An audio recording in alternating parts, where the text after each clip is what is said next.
Pablo Sánchez Barrera, médico subespecialista en medicina fetal. Muy buenas tardes con todos. Vamos a empezar.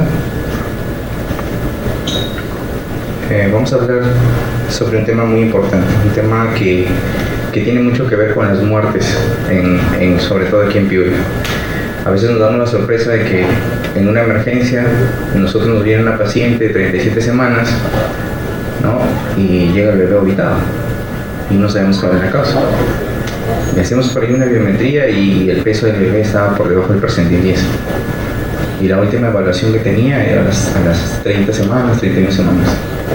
No se hizo una evaluación adecuada de ese bebé, probablemente un seguimiento de la velocidad de crecimiento, y repercutió en la muerte del bebé. Bueno, no sé si a alguien le ha pasado que tenga una paciente que el último bebé es una catástrofe, ¿no? Creo que para nosotros como ginecólogos intentamos cada día tratar de evitar esas catástrofes. Y una de las patologías causantes de esos óbitos de esos bebés es la restricción de crecimiento fetal.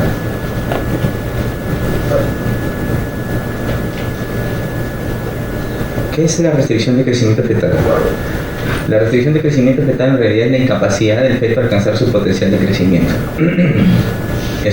Sigue una vía común subóptima y una perfusión uteroplacentaria de manera normal. Hay una insuficiencia placentaria, es la causante de casi el 30-40% de los casos.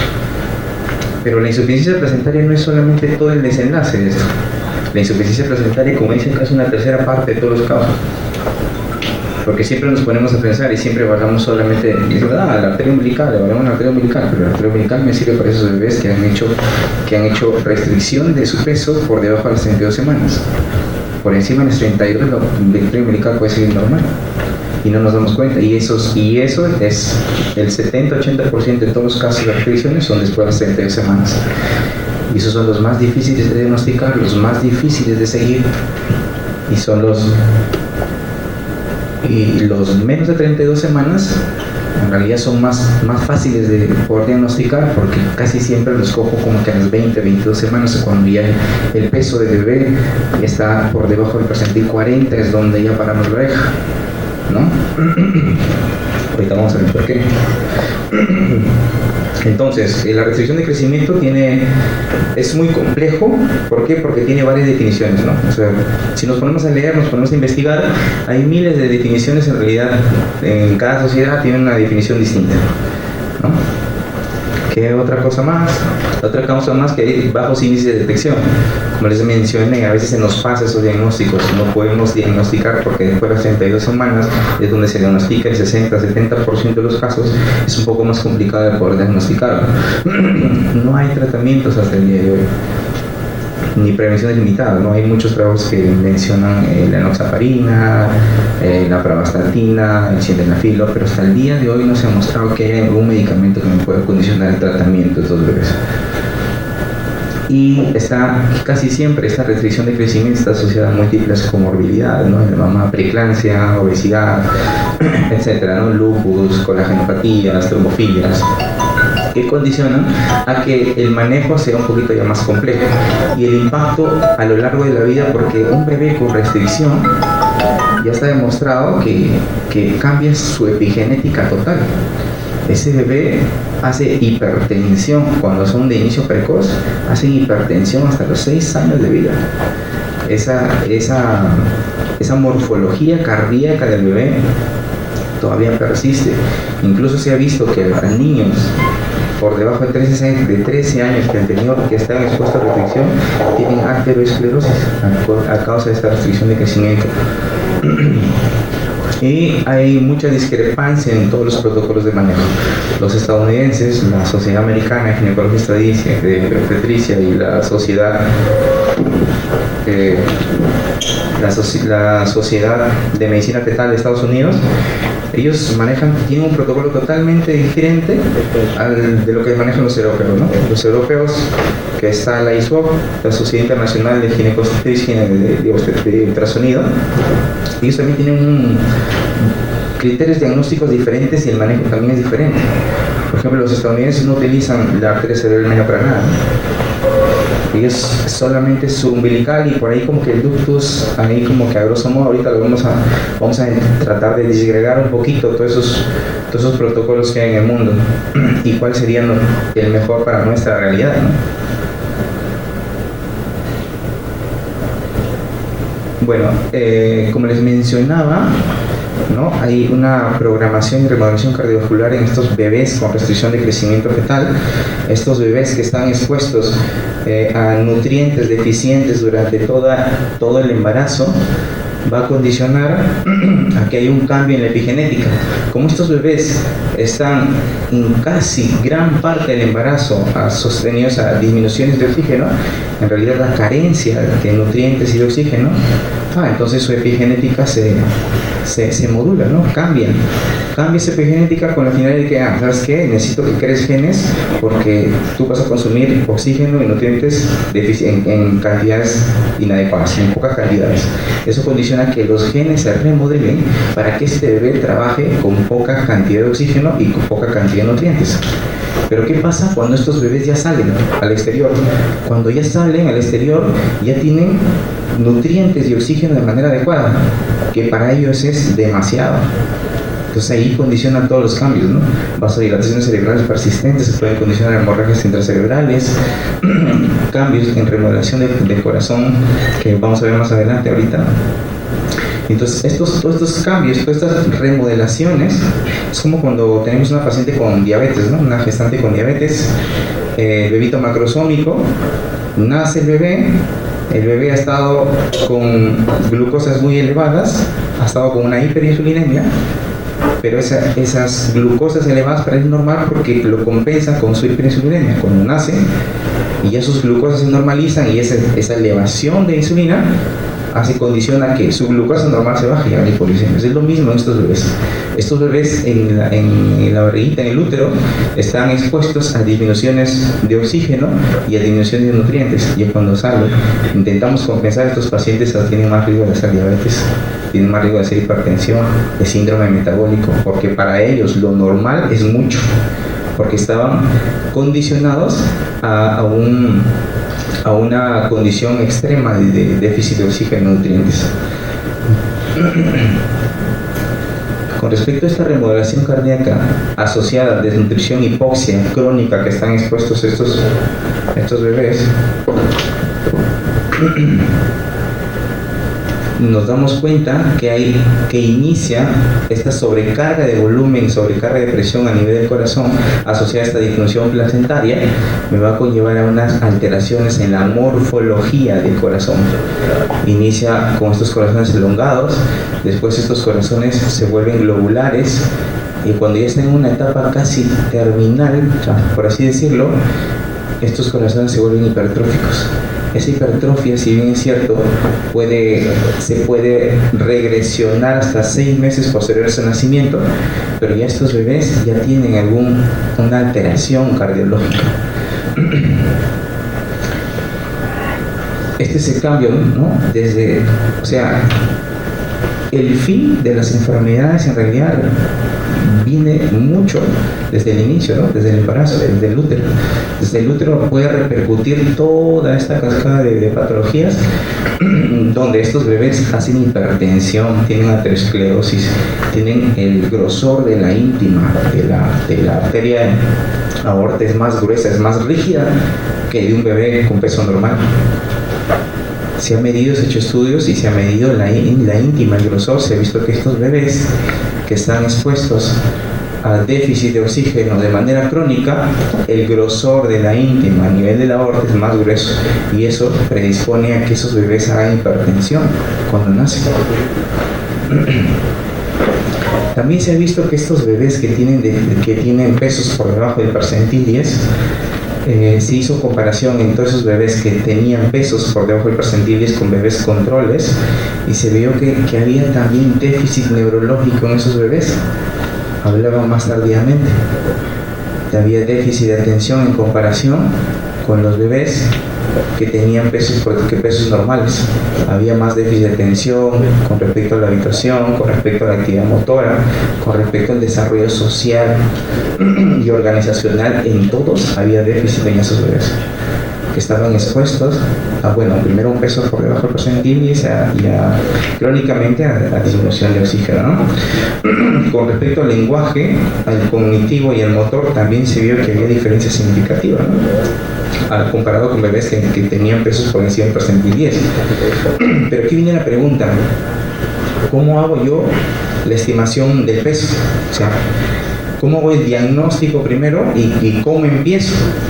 Primero voy a empezar estimando el peso. Entonces, para yo estimar el peso, creo que todos tenemos en nuestro consultorio, en nuestro equipo de ultrasonido, y ahí hay muchas fórmulas que deberemos saber en qué momentos utilizarlas. Una de ellas, para feto único, ¿sí? Porque embarazo general es otra cosa. Para feto único tenemos una fórmula de Hartley, ¿no? Que todos la conocemos, utilizan 4 parámetros, que es el diámetro, la circunferencia cefálica, el diámetro biparital, la circunferencia abdominal y la longitud femoral. Esta fórmula que se usa fue uno de los primeros en el año de 1985 en crear sus primeras tablas, y solamente lo hizo con 392 mujeres blancas. El problema es que lo hizo en un único centro, con una población muy bajita, pero hasta el día de hoy, todas las tablas que salían del mundo se comparan siempre con esta, con el gol estándar. Y no hay tablas hasta el día de hoy o fórmulas que se hayan creado que puedan superar a lo que se hizo desde el año de 1985 con 392 mujeres. Estas curvas de crecimiento recientes, una de ellas integró, creo que todas las han escuchado, ¿no? Donde ellos solamente utilizan 2 parámetros para evaluar el peso del bebé, ¿no? La circunferencia cefálica y la circunferencia abdominal. Ellos no hacen diferencias en la raza, en la etnia, ¿no? En 8 países se realiza, y con una población grande. De ahí viene la NICH, la NICH también hace, pero ellos hacen diferencia. Ellos dicen, no, sí, la genética, la etnia tiene mucho que ver, y tenemos que crear tablas en relación al lugar donde se están desarrollando esos bebés y esa población, ¿no? Ellos mencionan que hay diferencia de pesos en relación a la raza. Después viene la OMS y dice, bueno, hagamos otra tabla y hagamos diferencia en sexo. Hagamos unas tablas para bebés de sexo femenino y otras para bebés de sexo masculino, ¿no? Esta es más o menos una comparación. Miren, Handloop en 1984, 392 fetos. La OMS utiliza 1387 y la integró, mira, 2504 fetos. Y esta, hasta el día de hoy, no ha sido superada, ¿no? Como lo vamos a ver más adelante.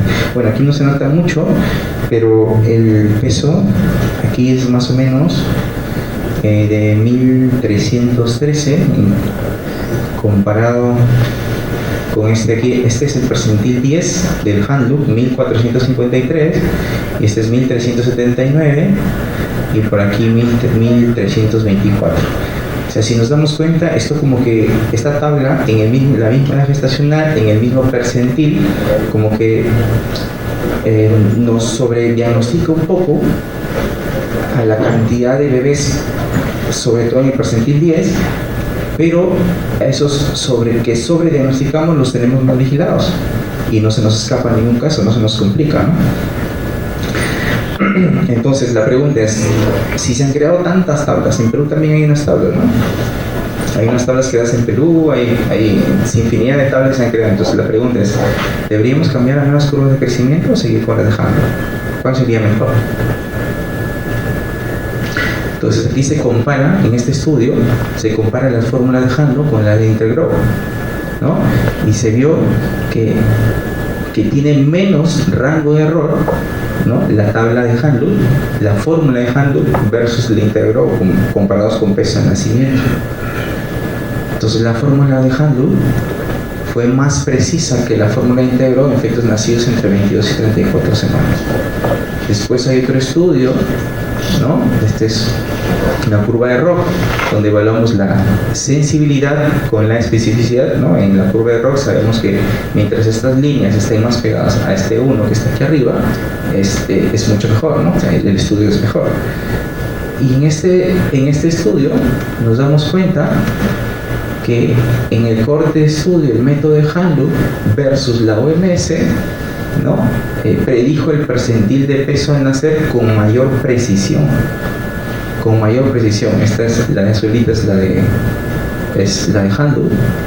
La íntegra es esta que está aquí y la de OMS es esta que está aquí. Y también se menciona que tuvo un desempeño comparable con la Integro para poder predecir fetos pequeños para edad gestacional. O sea, es muchísimo mejor, muchísimo más sensible y específico Hanlu que todas las demás que se han creado hasta el día de hoy. Esta es otra, ¿no? Todos conocemos a Nicolaides. Él también hace un estudio para poder evaluar la mejor tabla de curvas de crecimiento. Y él también dice que a pesar de muchos esfuerzos por desarrollar nuevos modelos para el peso al nacer, desde el año de 1985 creada por Hanlu, a partir de mediciones de las que ya conocemos, proporciona la predicción más precisa del peso al nacer. Entonces creo que ya tenemos una respuesta, ¿no? Lo ideal sería seguir utilizando Hanlu, ¿no? Con respecto a la terminología, también hay mucha discrepancia en el mundo. Los estadounidenses, por ejemplo, ellos no usan el término pequeño para edad gestacional. Nosotros sí lo usamos, porque nosotros usamos muchos protocolos de Europa, por ejemplo, de Barcelona, utilizamos el SWOG, ¿no? Pero ellos no. Pero ellos explican por qué ellos, todos los debajo del percentil 10, para ellos es restricto. No como nosotros, entre el 3 y el 10 decimos, bueno, entre el 3 y el 10 y el Doppler está normal, es un feto pequeño para edad gestacional. Pero ellos explican por qué. Pero fisiológicamente, todos los bebés por debajo del percentil 10 con Doppler normal, podrían ser pequeños para edad gestacional, ¿no? Y las restricciones de crecimiento serían por debajo del percentil 10 con Doppler, aquí es anormal, con Doppler anormal o por debajo del percentil 3. Tiene sentido fisiológicamente, pero clínicamente, con los estudios que les voy a mostrar, es muy desafiante, ¿no? de evaluar. Porque no sé si a alguien les ha pasado, ¿no? Tenemos un bebito que viene y digo, bueno, está en el percentil 8, y el Doppler está normal, ¿no? Señora, sí, su bebito está pequeño, pero es pequeño para edad gestacional, todavía no hay que preocuparnos porque el Doppler está normal. Viene como a las 2 semanas, le evaluamos y el Doppler del arterio umbilical está alterado, está por encima del percentil 96. Viene a las 2 semanas y volvemos a evaluar ese bebé y el Doppler arterio umbilical está en el percentil 90, se normalizó. Entonces, era pequeño, restricción de crecimiento, la sensibilidad del Doppler estaba bien tomada o no. Se ha visto que estos bebés con pesos por debajo del percentil 10 y por encima del 3, que no tienen Doppler alterado, tienen también resultados adversos alterados, a pesar de que tienen el Doppler normal. La Sociedad Materna de Medicina Fetal de Estados Unidos, en este guideline, ellos mencionan que estos bebés pequeños que no tienen Doppler alterado, tienen entre el 3 y el 10, demuestra que esos bebés nacidos al término se pueden asociar a puntuaciones más bajas en los resultados de desarrollo neurológico en comparación con los que nacieron con un peso adecuado. O sea, a pesar de que no tenían el Doppler alterado, estos bebés ya tienen algún grado de daño neurológico, o sea, un retraso en el desarrollo neurológico de estos bebés. Ellos también mencionan que a todos esos bebés que se catalogaban como pequeños para edad gestacional, se les hace un estudio histológico de las placentas, se compara pequeños para edad gestacional con restrictos y se ve que estos pequeños para edad gestacional, el 70% de esos bebés que nosotros decimos que no son restrictos tienen hallazgos histológicos placentarios con signos de hipoperfusión placentaria. Y también menciona que esos bebés, casi el 40% de esos bebés que llamábamos pequeños para edad gestacional y que decíamos que todo estaba bien, tenían asociada acidosis metabólica no cero. Entonces, por eso ellos mencionan que no debería utilizarse, y para ellos es percentil 10, todos pequeños, bebés restrictos, ¿no? Restricción de crecimiento fetal. Pero nosotros nos guiamos en realidad en base al SWOG, que ahorita vamos a revisar cómo ellos catalogan pequeños para edad gestacional. Ahora, También esos pequeños para edad gestacional que tienen Doppler normal, que están entre el percentil 3 y 10, el 50% hacen restricción de crecimiento tardío. Tienen un mal resultado perinatal, entra necesaria urgente por pérdida de bienestar fetal, ¿no? Tienen asociada casi el 40% de acidosis neonatal y también estaban asociadas casi un 40-50% de hipoglicemia neonatal. Este es un estudio donde evalúan la frecuencia de la pérdida de bienestar y la acidosis en esos pequeños para edad gestacional. Estamos hablando de pequeños, esos bebés que entre el 3 y el 10, que no tienen el Doppler alterado. Entonces, aquellos que comparan, se ven que los bebés que tienen controles, que tienen un peso adecuado, versus los que tienen efectos solo pequeños para edad gestacional, miren la tasa de distrés respiratoria. Es abismal, ¿no? De 5% pasa hasta 28%, y la acidosis neonatal, ¿no? Pasa de 2, se duplica, ¿no? Entonces, no es que estos pequeños para edad gestacional y el Doppler esté normal no tenga que vigilarlo, ¿no? O sea, también se ha demostrado que estos bebés pueden tener efectos adversos al nacimiento, entonces también hay que tenerlos vigilados. ¿Y eso por qué? Vemos esta curva de crecimiento, estos son los percentiles, ¿sí? Y vemos que del percentil 50 hacia abajo, gran parte de estos bebés están desnutridos. Entonces, por eso se menciona que bebés por debajo del percentil 40, yo debo vigilar a esos bebés y evaluar, ¿no?, la velocidad de crecimiento de esos bebés, porque hay gran cantidad de esos que están desnutridos y nosotros pensamos que está bien, ¿no?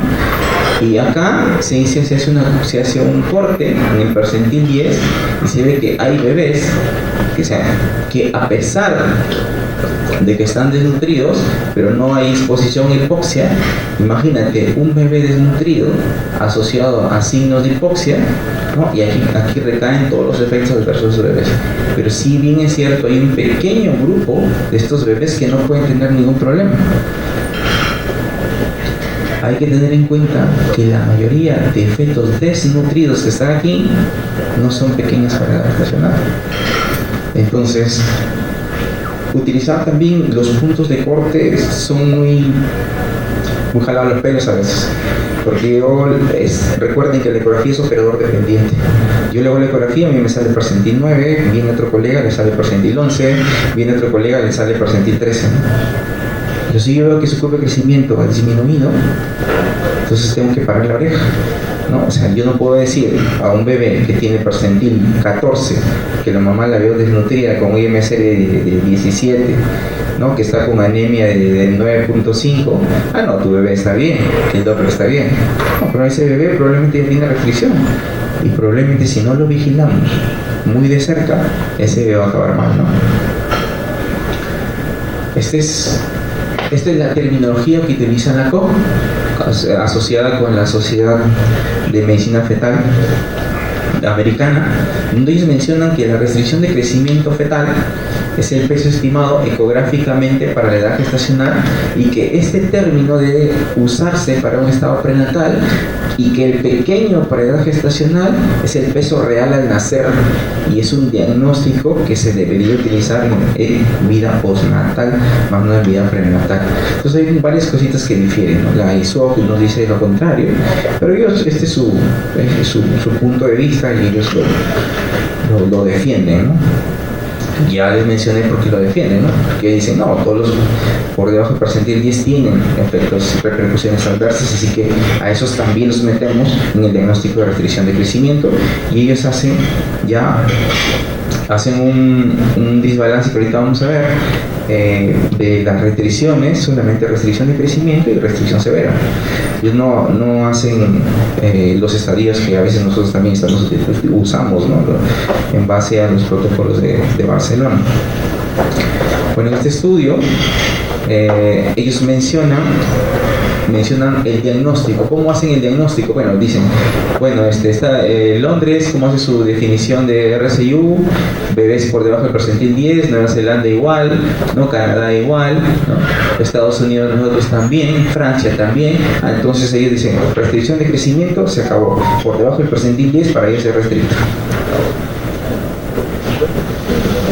Y hay algunas sociedades que asocian no solamente el peso, sino también el abdomen, ¿no? Como nosotros sabemos, en el abdomen, cuando hacemos una circunferencia abdominal, ¿no? La gran parte del número de la circunferencia abdominal me la da el hígado. Y el hígado es el órgano, ¿no?, que metaboliza glucosa. Si yo tengo un bebé desnutrido, lo primero que va a disminuir es el volumen hepático, ¿sí? Porque ahí están nuestras reservas, empiezan a utilizarse las reservas, el hígado disminuye y se ha visto en estudios que hay correlación significativa del abdomen en comparación al peso del bebé. O sea, tiene la misma sensibilidad y especificidad un peso, sí, un percentil 10 por debajo del percentil del peso fetal estimado, asociado al percentil de la circunferencia abdominal. Entonces es algo que casi no estamos acostumbrados a ver, ¿no? Siempre en nuestros informes solamente colocamos peso fetal estimado 2.500 gramos, percentil 10 o percentil 20, pero nunca le ponemos en nuestros informes el abdomen en qué percentil está, ¿no? Y eso es algo que también debemos de vigilar y no lo hacemos. ¿Cómo clasificamos la restricción de crecimiento fetal según su gravedad? Hay consensos. Este es un consenso Delphi que nosotros todos ya conocemos, es el que justo la ISO utiliza mucho para poder clasificar y definir restricción de crecimiento, ¿no? Y eso es lo que ellos mencionan, ¿no? Ellos mencionan, nosotros vamos a clasificar a fetos restrictos antes de las 32 semanas y después de las 32 semanas, ¿no? Antes de las 32 semanas, cuando el percentil por sí solo está por debajo del percentil 3, o la circunferencia abdominal también, ¿no? O dos de los siguientes, ¿no? Que esté tanto el peso como el abdomen por debajo del percentil 10, o combinados, que está asociado a una alteración Doppler, la arteria uterina, la arteria umbilical y la arteria uterina. Y por encima de 32 semanas es lo mismo, pero que no haya alteración si es por encima de 32 semanas, que el peso o el abdomen esté por debajo del percentil 3, o que esté los dos combinados asociados a una alteración Doppler. Pero aquí ya no utiliza la umbilical, sino utiliza el índice cerebroplacentario, que vamos a ver aquí cómo sirve, cómo nos predice, y por qué la umbilical no está alterada aquí, por qué aquí sí, porque esta es más severa. ¿Y por qué aquí no? Porque probablemente menos del 30% de la placenta no esté alterada, y estos bebés, como tienen casi un peso casi normal, son muy propensos a caídas, cuando hay caídas bruscas de oxígeno, se alteran rapidito, ¿no? Es como una persona que le mandas a hacer tú que hacen los cardiólogos cuando les mandas a hacer su prueba de esfuerzo, ¿no? Entonces tú tienes a una persona que tiene, que es obeso, todo, camina normal, ¿no? Pero ponlo a correr y empieza con la angina. Es igualito a estos bebés, que aparentemente no tienen, si están ahí estables, están normales, pero una contracción o algún efecto, una caída brusca de presión, rápido se altera. En cambio, no es como estos, que estos son más pequeñitos, y estos sí toleran mucho las caídas bruscas de oxígeno. Por eso estos, cuando nacen, casi no necesitan nada, ¿no? Porque están totalmente, casi bastante tiempo expuestos a procesos de estrés, y esos procesos de estrés hacen que maduren un poquito más, ¿no? Pero también hay más daño cardiovascular, ¿no? Bueno, en este consenso, los estadounidenses, ¿qué dicen de este consenso? ¿Por qué no están de acuerdo? ¿Por qué no coinciden con ellos? Porque primero, nosotros sabemos que todo consenso Delphi es consenso sobre opinión de expertos, ¿cierto? No es sobre... Nosotros como médicos somos científicos, y somos científicos porque nos basamos en medicina basada en evidencias. Nosotros hablamos, cuando hacemos algo, nos basamos en evidencia científica, ¿no? Que se corrobore que lo que estamos haciendo está correcto. Pero los estudios Delphi no son así, ¿no? Los estudios son cuando traemos a los expertos de los hospitales donde se maneja mayor cantidad de pacientes y ¿tú qué opinas? Bueno, yo opino esto, por esto. Pero a veces no hay estudios tan grandes, hay estudios pequeños y no hay estudios muy grandes que me puedan demostrar que específicamente lo que ellos están hablando se pueda demostrar, ¿no? Entonces por eso la COP menciona que no, porque los estudios Delphi son un consenso de expertos sobre los temas y que no se puede responder mediante una investigación clínica. Y dado que la investigación sobre la restricción de crecimiento está evolucionando, el método Delphi, dice, ellos mencionan que corre el riesgo de introducir definiciones en la práctica clínica basadas en opiniones de expertos sin el beneficio de un rigor científico. Entonces, por eso ellos, ahora, ¿de qué no están de acuerdo también? No están de acuerdo con respecto a la arteria umbilical, porque diré la arteria uterina. En el Delphi nos menciona que el peso está por debajo del percentil 32, por debajo de 32 semanas cuando la arteria umbilical está alterada, y el peso está por debajo del percentil 10. O sea, si tengo un peso por debajo del percentil 10, basta con una arteria umbilical o arteria uterina alterada, es una restricción de crecimiento, ¿no? Si solamente está por debajo del percentil 10, yo digo, y el Doppler normal es un bebito pequeño para edad gestacional, ellos mencionan. Pero ellos no, ellos dicen, no, todos los debajo del percentil 10 son restrictos. Y ellos mencionan, ¿no? Hacen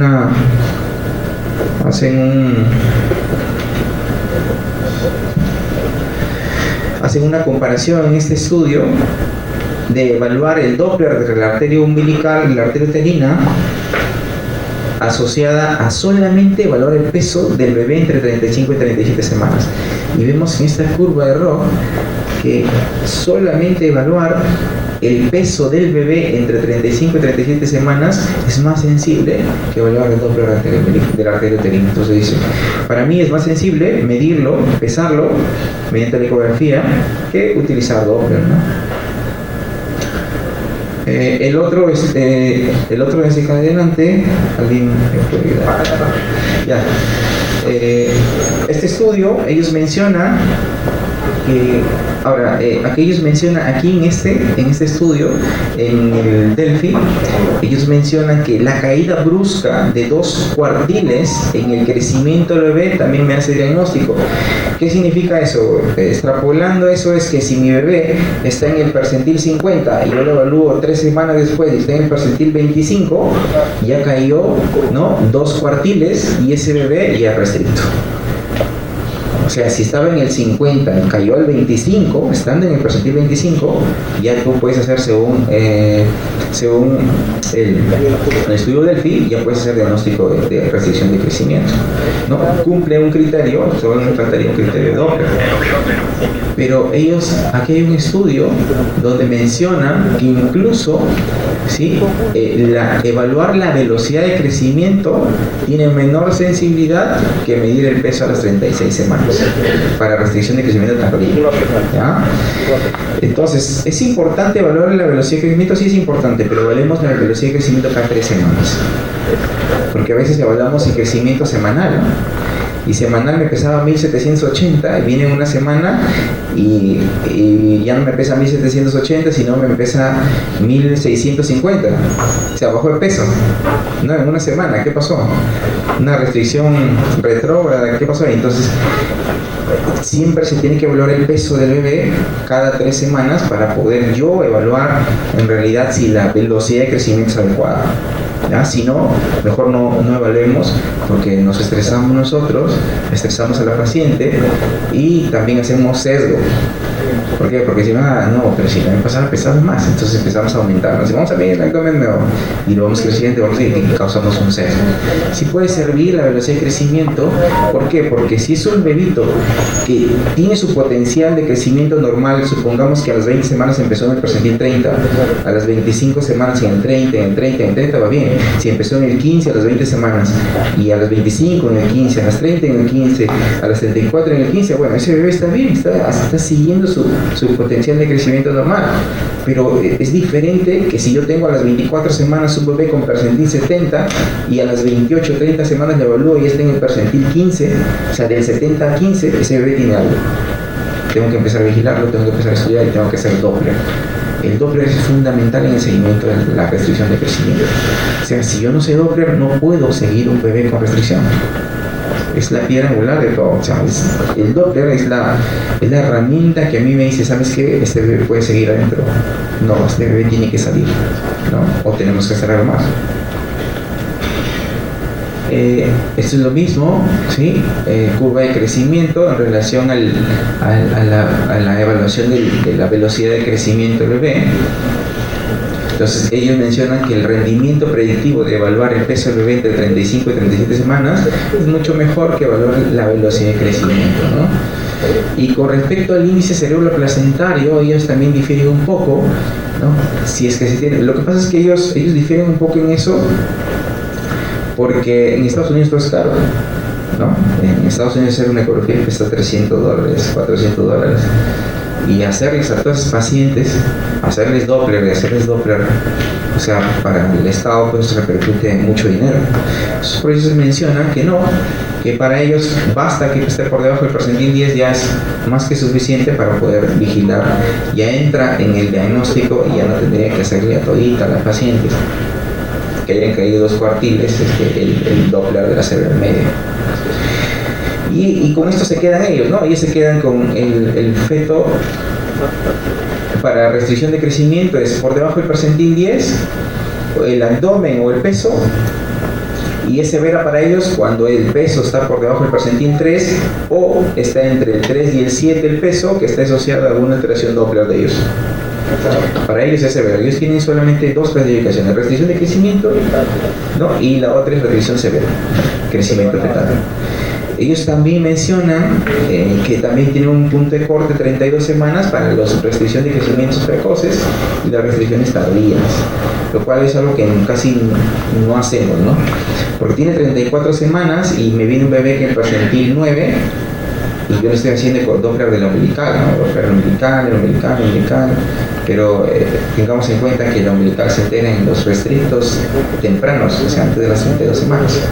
Después de las 32 semanas hay otros vasos que se enteran, ¿no? En la umbilical puede estar normal. Y esto es cómo clasifica la ISUOG. Entonces por eso les mencionaba que es un poco complejo, porque todas las sociedades tienen clasificaciones diferentes. Esta es la ISUOG, que es la que más usamos nosotros, ¿no? Nosotros usamos bibliografía europea casi siempre. Estos pequeños para edad gestacional, ellos mencionan que son entre el percentil 3 y 10 que no tienen Doppler alterado. Consideran que la umbilical, las uterinas y las cerebral son indispensables para poder diagnosticar pequeñas parejas gestacionales que estén normales, esas uterinas, esas cerebrales medias, y bebés con restricción de crecimiento fetal cuando solamente están por debajo del percentil 10 o si están por debajo entre el 3 y el 10 con cambios de normalidad en el Doppler. ¿Cómo vamos a manejar estos bebés? Bueno, primero, para hacer un buen manejo adecuado, hay que hacer un diagnóstico apropiado, un diagnóstico adecuado. Segundo, hay que hacer un buen plan de seguimiento de estos bebés, de estos fetos. Y tercero, es saber cuándo vamos a culminar el embarazo, ¿no? Hay que tener en cuenta que es bastante difícil poder equilibrar, ¿no?, el riesgo de prematuridad con el riesgo de muerte fetal. Aquí viene la tarea, ¿no? Esa es la tarea más difícil, ¿no? Independientemente del Doppler, ¿no?, los factores de riesgo que mayor pronóstico tiene, ¿cuál es lo más importante? La edad gestacional. La edad gestacional es el factor pronóstico más importante independiente del Doppler para que estos bebés no puedan tener mortalidad, ¿no? Y el balance más importante sobre todo es que por debajo de 32 semanas. ¿Por qué? Porque se ha visto que cada día que pasan dentro de abdomen, de útero, antes de las 32 semanas, su tiempo de sobrevida aumenta entre 1 a 2%, y su tiempo de sobrevida sin secuelas aumenta de 1 a 2% antes de las 32 semanas. O sea, O sea, ¿qué quiere decir eso? Que mientras más podemos llevar a ese bebé hasta las 32 un poquito más, su sobrevida va a ser mucho mejor, ¿no? Entonces, por eso el Doppler es importante, porque hacemos seguimiento constante y decimos, no, y es momento de sacarlo. No, todavía puede esperar, ¿no? Recuerden que cada día que gana ese bebé es bastante para su efecto, ¿verdad? Bueno, hay un paso que se evalúa, que es el Doppler del arteria umbilical. Vamos a hacerlo un poquito más rápido, creo que me queda poco tiempo, ¿no? 5 minutos, ya. El Doppler arteria umbilical se ha demostrado que sí sirve, pero el Doppler arteria umbilical en embarazos normales se ha visto que no tiene ninguna repercusión clínica, no aporta pruebas concluyentes. Pero si yo le hago umbilical a los embarazos de alto riesgo, sí se ha visto que este umbilical en embarazos de alto riesgo reduce el riesgo de muertes perinatales. Y en esos embarazos de alto riesgo está la restricción de crecimiento. Esta arteria umbilical, nosotros ya sabemos medirla, en eso no voy a hablar mucho con respecto, solamente para recordar que la arteria umbilical nosotros la podemos hablar visualmente, ¿no? Sabemos siempre que la diástole tiene que ser un tercio, ¿no? Un tercio y un poquito más de toda la sístole. Si yo veo esta onda, yo veo que esta diástole está ya casi alterada, ¿no? Porque está de un tercio hacia abajo. Pero si yo veo que una diástole está por aquí, está un poquito más del tercio de la sístole, ese está normal, ¿no? O sea, mirando la onda, yo sé que yo veo esta onda, yo veo que esta diástole está muy pequeñita, esta onda está alterada, ¿no? Hay resistencia aumentada aquí. Entonces, en esta onda, por ejemplo, la arteria umbilical bursátil todavía está presente la diástole, pero cuando se altera el índice de pulsatividad de la arteria umbilical, tenemos un 30%, o sea, 30% de la placenta ya no sirve para que recién el IP de la umbilical se altere. Para que haya ausencia de la diástole, más del 50%, y para que haya diástole reversa, la placenta no debe funcionar más del 75%. Si yo tengo una diástole ausente, el seguimiento tengo que hacerla 2 a 3 veces por semana. Y ese bebé tiene que interrumpirse las 34 semanas y tengo un periodo de latencia de 3 semanas. Y quiere decir que hasta 3 semanas máximo lo podría llevar, porque después la muerte inminente es muy alta en este bebé. Con respecto, cuando yo tengo diástoles reversas, yo tengo que hacer un seguimiento diario, interrupción 30 semanas y mi periodo de latencia máximo 10 semanas si tengo una diástole reversa, ¿no? Más que todo en esos bebés que tienen 26, 27 semanas, ¿no? Trato de jalarlo, ¿no? Porque obviamente posteriores a las 30 ya veo uno de esos y afuera, ¿no? Hasta 30 semanas su máximo. Ahora, ¿cuál es el rol de la arteria cerebral media en la restricción de crecimiento de inicio temprano? ¿Sirve? ¿La cerebral media me da información? Bueno, me da información a esos bebés que están por encima de 32 semanas y no pues esos por debajo de 32 semanas, ¿sí? Hay un metaanálisis de 35 estudios analizados donde menciona que concluyen que el Doppler arterial cerebral anormal mostró una precisión predictiva limitada en el compromiso de bienestar fetal y neonatal. ¿Por qué? Porque en bebés por debajo de 32 semanas la que más utilidad me va a dar es la umbilical y el ductus venoso. Esos son los dos vasos que sí que siempre me va a dar mucha información y que me va a ayudar a poder ver si es que yo puedo continuar con el embarazo o no, más que la cerebral media. La cerebral media más me va a servir para esos bebés que la umbilical está normal y que se vasodilata después de las 32 semanas.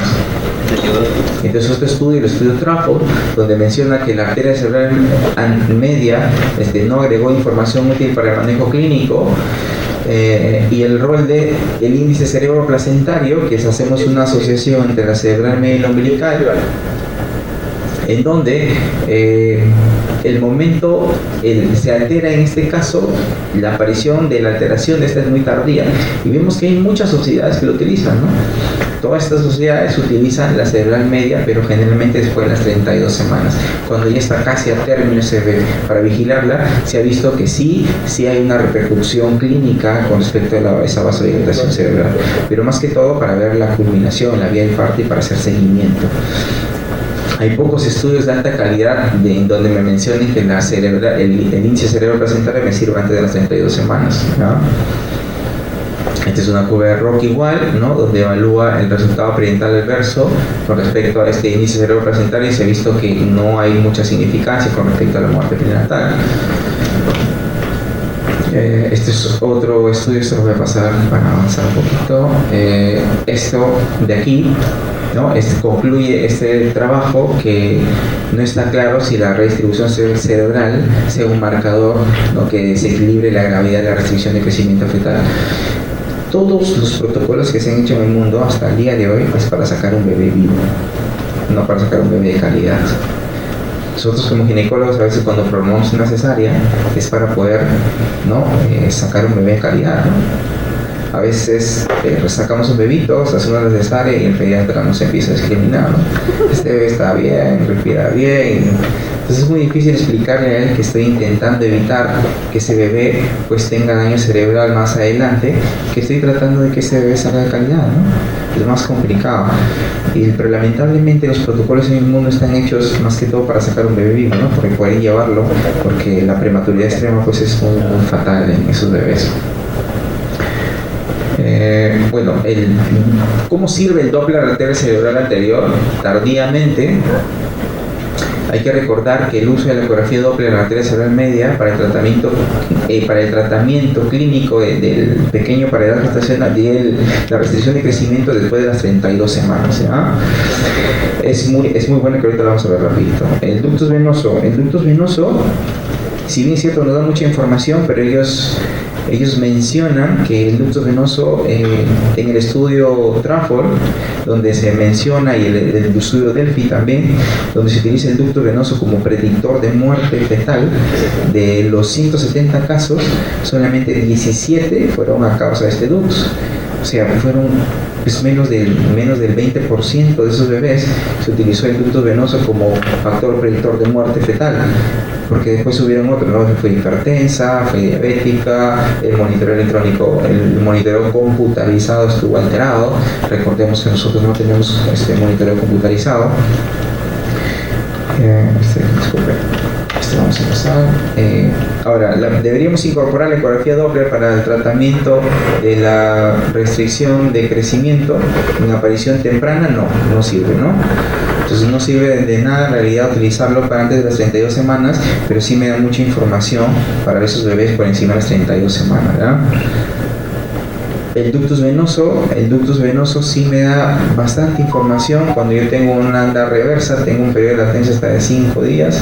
Si tengo esto de interrupción, desde las 26 semanas, seguimiento diario. El estudio cardiotocográfico, de todos los estudios que se han hecho, ninguno ha utilizado los estudios cardiológicos que tenemos nosotros.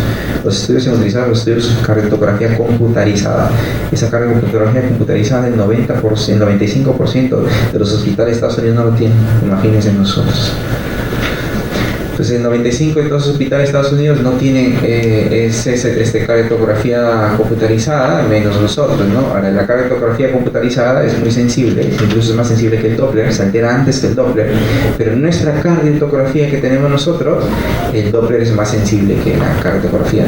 En nuestra realidad, si yo le hago caso a mi cardiotografía, eso es cuando ya el bebito está mal, está ahí ahorita, tengo que sacarlo, ¿no? Pero el Doppler es mucho más sensible, me puede predecir a largo plazo en cuánto tiempo se me va a poner mal, y no es que ahorita esté mal, ¿no? Entonces ellos recomiendan que no se debería usar cardiotografía computarizada, ¿no? Este es más o menos cómo linealmente avanza la alteración de una restricción precoz menos de 32 semanas. Se altera primero el incremento de la resistencia placentaria a la arteria umbilical, después hay periodos de centralización, vasodilatación cerebral, después hay disminución del crecimiento. Esto me conlleva que haya una isquemia cardíaca, un fallo diastólico y una alteración a nivel del vaso del ductus venoso. El MST y el perfil psicofetal vemos que es al final de la cola es donde se altera. O sea, no me da ningún valor, me da cuando ya está recontra mal ese bebé, cuando ya hay un fallo cardíaco diastólico. Y esto es lo mismo que ya les había mencionado, esto también. Ahora, con respecto a la restricción de crecimiento después de las 32 semanas, la umbilical no me sirve, porque esa no se altera menos del 30%, y el ductus tampoco me da utilidad en esos bebés entre 32 y 36 semanas donde es más frecuente.